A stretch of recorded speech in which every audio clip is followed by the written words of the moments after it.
वा वा वा वा.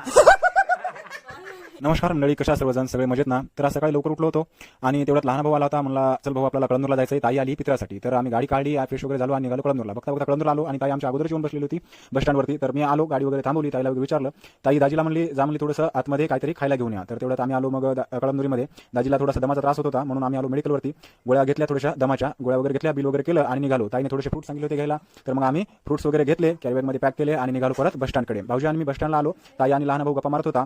मग आम्ही लगेच निघालो घराकडे, कारण की सकाळी सकाळी ताई आलेली होती, फ्रेश व्हायचं होतं तिला, म्हणून आम्ही लवकरच निघालो घराकडे. तर बघू शकता मी आणि लहान भाऊ गाडीवर बसलो होतो. भाऊजीला आणि ताईला म्हणलं तुम्ही एका गाडीवर बसा आणि व्हा पुढं. तर बघता बघता कसा दिवस गेला काय कळालंच नाही. संध्याकाळ झाली आणि आमच्या इथे होते आज पित्र, त्याच्यामुळे पित्राचा कार्यक्रम सुरू झाला. तर हे बघू शकता आमचे हे पितरकरी आहेत, कारण की आम्हाला एक एवढेच आहेत ते पुंजलेले. आणि हा आमचा एक छोटा पितरकरी. पित्राचा वगैरे कार्यक्रम सुरू झाला छानपैकी. भावाला तेवढं काय आठवत नव्हतं, पण हा पितरकरी एक दोन जागी जेवलेला होता, म्हणजे त्यांना सगळं माहिती होतं. त्याच्यामुळे ते सांगत होते निवद वगैरे कसा करायचा, उदबत्ती कुठे लावायची, काय करायचं ते. आणि हे बघू शकता तुम्ही